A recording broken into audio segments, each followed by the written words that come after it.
Hello everyone! Today's vlog gagawa tayo ng ating special burger. Sa paggawa ng special burger, kailangan natin ng tomato, lettuce, cucumber, at sa paggawa naman ng ating burger sauce, kailangan natin ng sweet pickle relish, mayonnaise, ketchup, and of course, hindi mawawala yung ating mga seasoning. Sa paggawa pala ng ating special burger, gumagawa din ako ng aking pang-combat against fat, yung ating pineapple shake. Halika kayo, gawa tayo. So ngayon, gagawa tayo ng ating pineapple shake. Ito, nagpat na ako para mas easy sa akin yung pagka. Hirap kasi pagbuo. Siguraduhin nyo yung pineapple na napili nyo, yung ripe talaga. Ito, magkakaroon.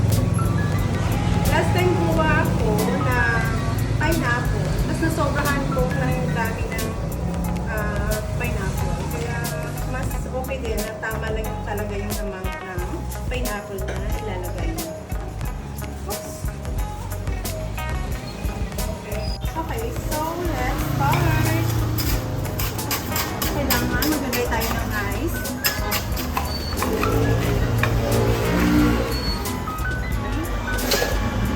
Hindi ko na pinaliit yung slices ng ating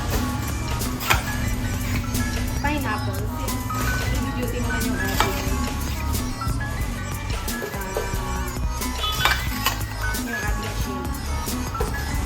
Okay. Pwede na. Maglagay lang tayo ng sugar. Hindi ko fit sugar.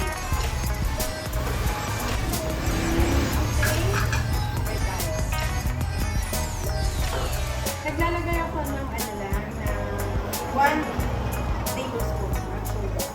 And that's enough. Ayaw kasi nang maglagay ng too much of sugar. So, syempre, careful ako syempre.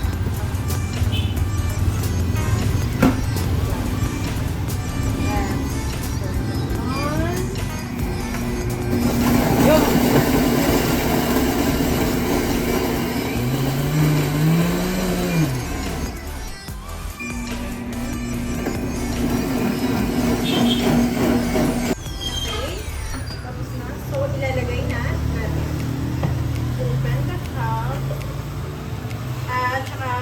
Natin to.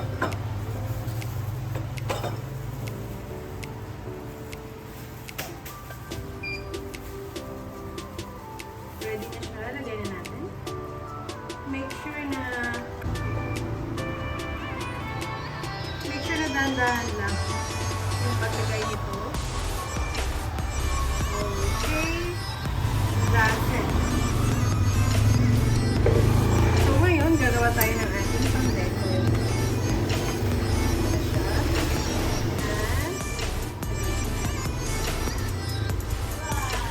Ito na yung ating final look ng ating pineapple shake.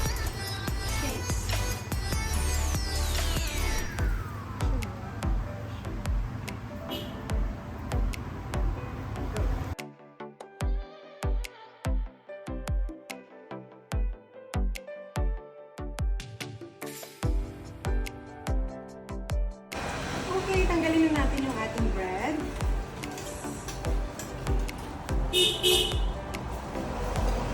Ayan.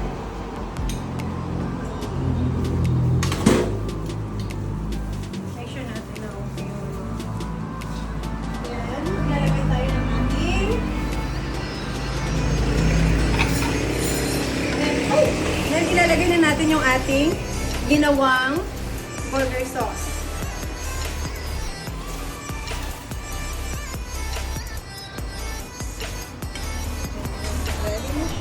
Ngayon ng ating burger sauce.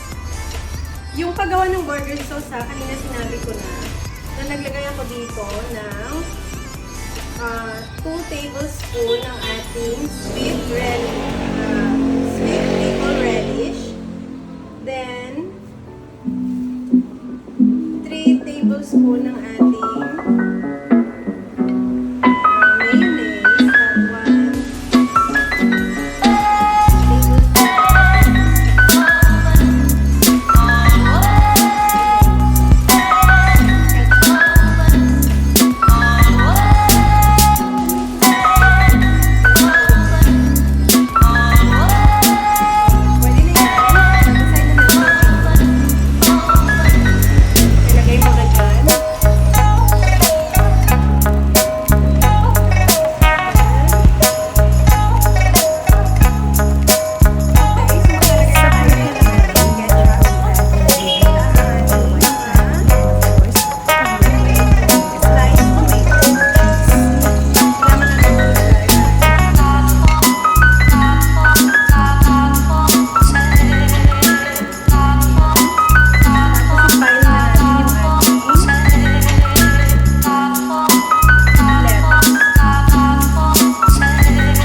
Super bongga.